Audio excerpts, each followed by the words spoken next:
Sarap na tulog natin mga big, mga kabokals. Ayan, ito na.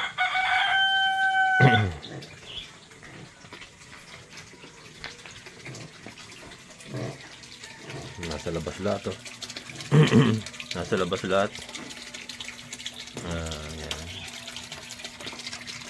Ito rin ang gagamitin kong pang drain natin. Naltabitan ko lang ng hose. Ang problema lang kasi dito, hindi na niya may angat dito sa filter. Pero pagka level niya, siguro padadaanin ko na lang dito. Level lang niya yung hose. Kaya naman niya ilabas. So yun, tatanggalin ko na lang yung net para mas malakas yung hatak niya. Tapos papalitan natin ng tubig. Hindi ko na sila bubulabugin. Ito lang gagamitin natin. Importante mapalitan lang yung tubig.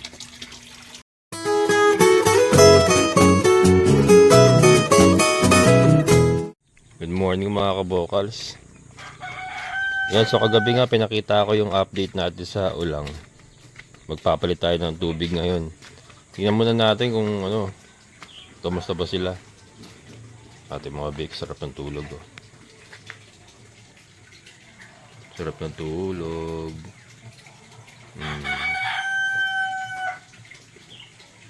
Nanay nila. Ay sorry. Ayan. Sarap na tulog natin mga big, mga kabokals. Ayan, ito na.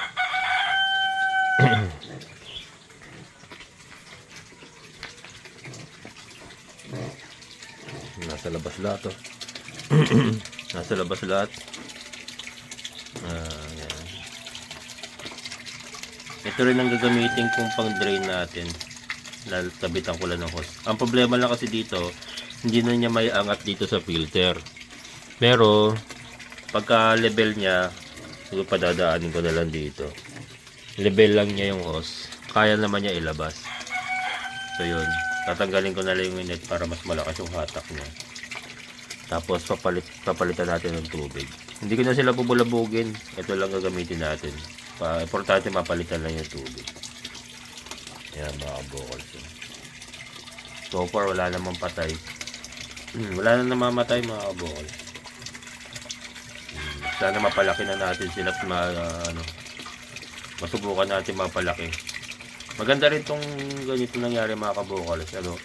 Parang training na rin sa akin sa pag-uulang. Yung dito muna sila sa trapal pad para magamay lang muna natin yung pag-aalaga ng ulang.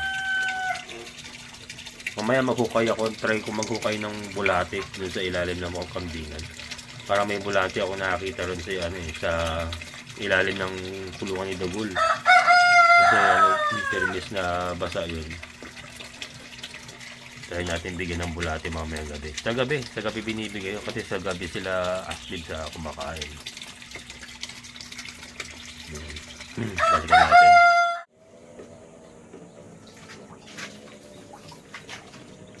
Yan, ito mga kabukal. So, tanggalin ko muna yung nilagay nating screen. Kasi nga nabagsak ko to, nabasag yung uso niya. Kaya nilalagyan ko ng screen lang. Para hindi mahigop yung mga ulang. Pero ngayon, tanggalin ko lang muna. Para mas malakas yung niya, ihigop niya. Kasi ilalabas nga natin yung tubig. Ayan. Ayan kasi ang mga kabukal yung LEC niya nasa loob.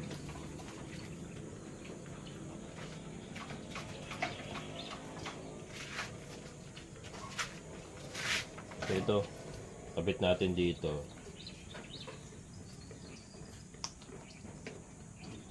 Paano ilabas?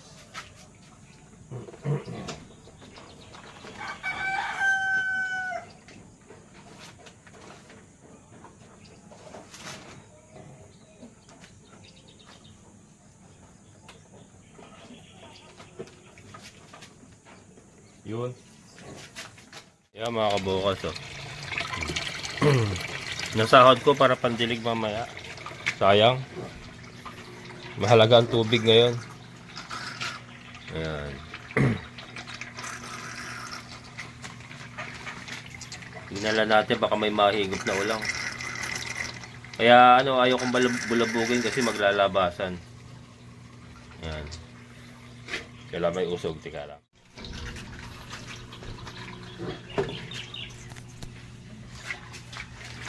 Usog ko lang nandun yung malalim sa ano eh.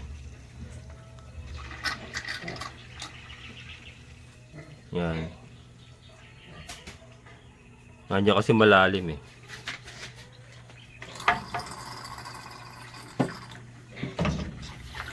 Yan lang pong ano natin, paraan natin ng pag-drain.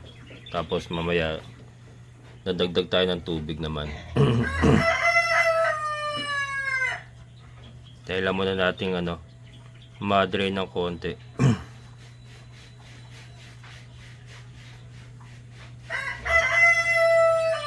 Nako, delikado tong isa, baka pumasok ayun eh. Yan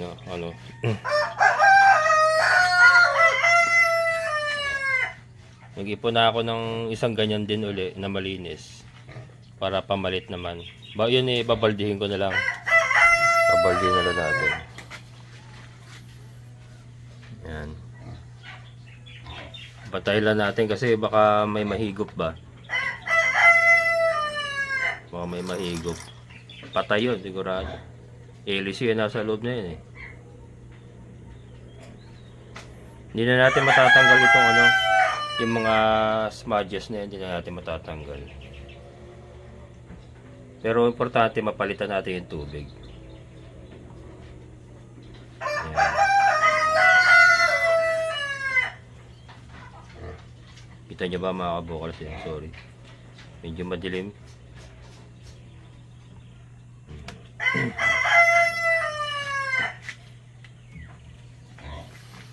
Usog pa natin kasi andun yung malalim eh.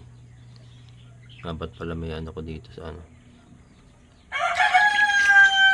yan. Nandiyan yung malalim eh. Kaya lang, nandyan din sila. Nasa loob yun ng mga hiding eh.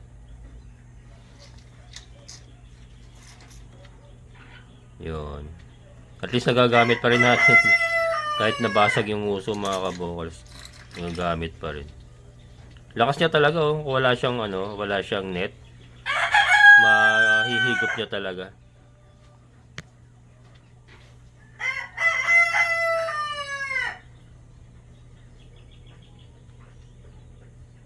Kaya niya iangat dito kung walang net. Ang problema kasi mahihigop niya yung mga ulang eh.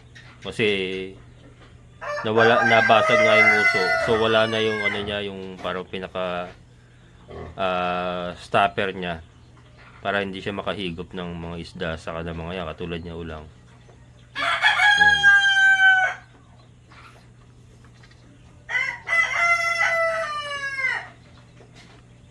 May nagmolting ayun may lumulutang na na balat. Meron na nagmolting.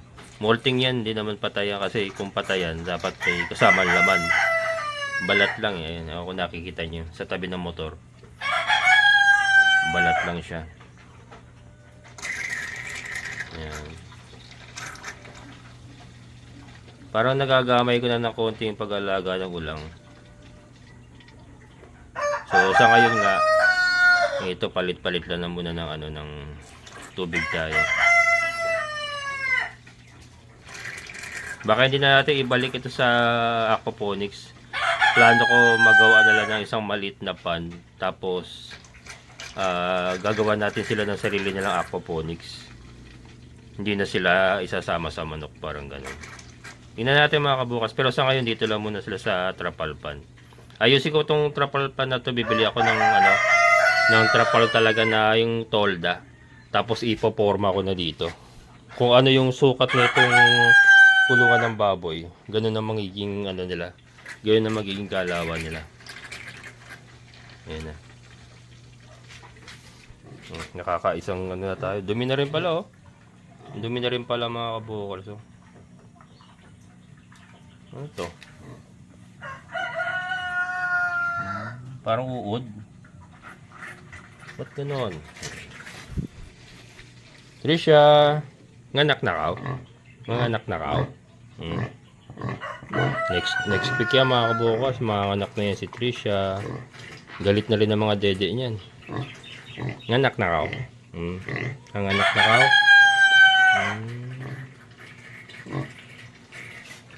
Ano? Kalutang na. Naka ano na. Hindi na lang.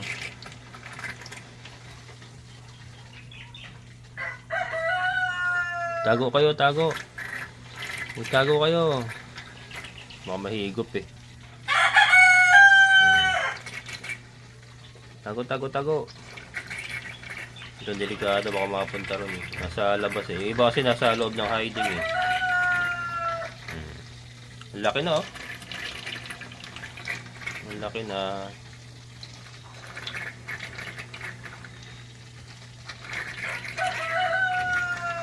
May nabibiling solar na ganyan, yung mga ano, tagto 12 watts. Yun ang magandang gawin sa pag nakagawa tayo ng separate aquaponics para dito. Plano ko dun sa may likod ng lumang kubo. Plano ko dun magawa ng sarili na lang tangke. Tapos may aquaponics sa ibabaw. Yan yung plano ko. Plano pala naman yung mga kabukals. Hindi ko naman sinabing gagawin ko talaga. Yun nga, sa ngayon, dito lang muna sila sa trapalpan. Delikado yung isa oh.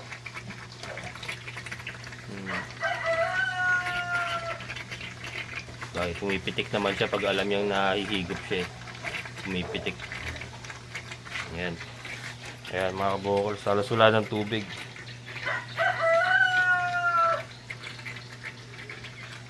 Ayan, konti pa.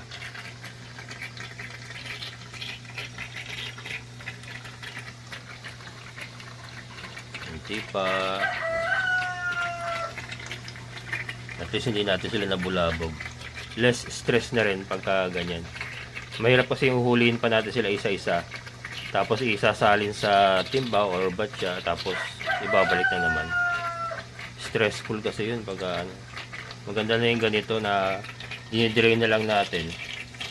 Tapos dagdag na lang kagad ang tubig pagka na-drain na. At least bagong tubig na yung papalit. Tapos hindi naman sila nabulabog masyado.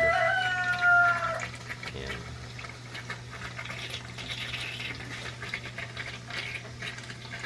Higop pa ba? Meron pa ba nahigop? Wala na. Okay na yan.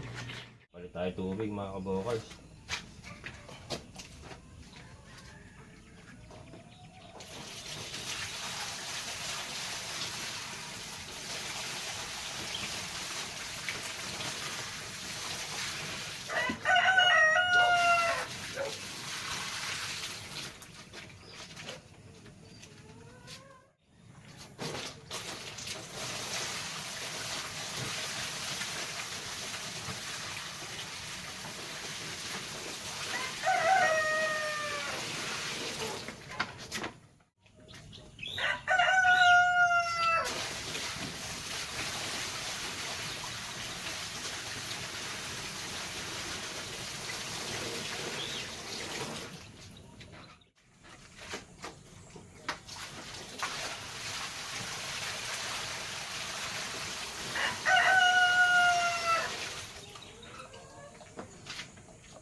Ayan.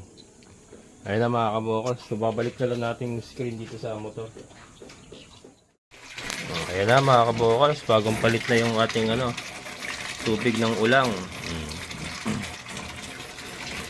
Ayan sila. Nasa hiding na sila lahat. Ito isang drum din to kung ganito rin karami yung ididagdag natin tubig. Plus yung may natira pang konti kanina.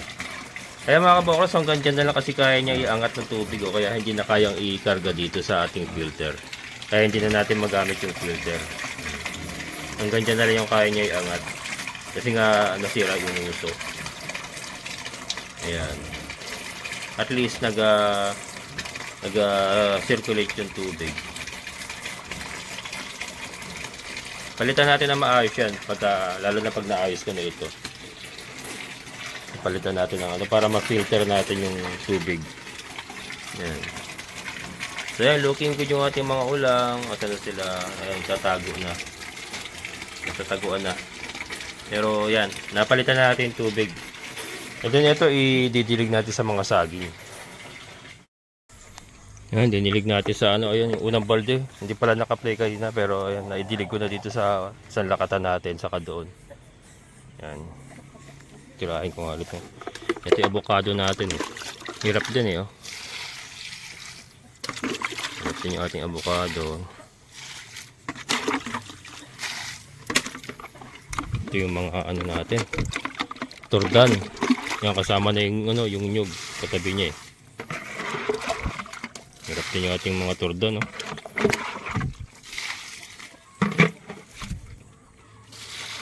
Yan, damay na yung nyug. Isa pa. Parang hindi masyadong tinamaan yung ano, yung dwarf coconut natin. Tipid tayo sa ano, kailangan sulitin natin yung bawat patak ng tubig eh. Kasi nga mahina naman yung ating puso, pero at least 'di ba? Yung gagamit tayo. Yan.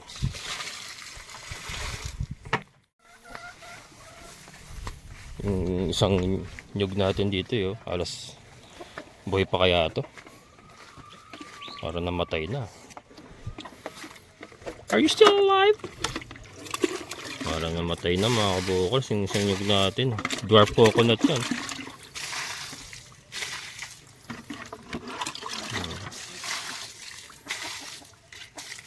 Sana boy pa. Ayang naman. Kasi ito yung turdan.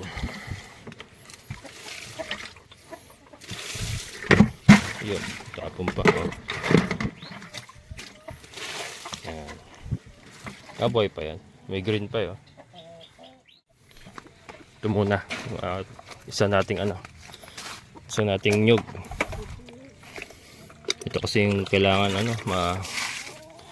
matulungan. Sayang naman kung mamamatay yung ating mga dwarf coconut.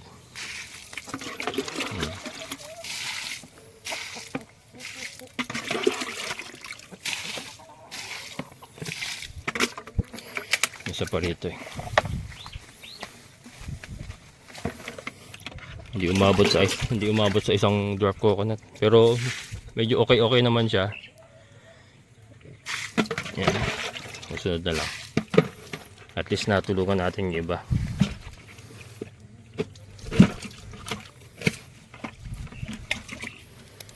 Yan.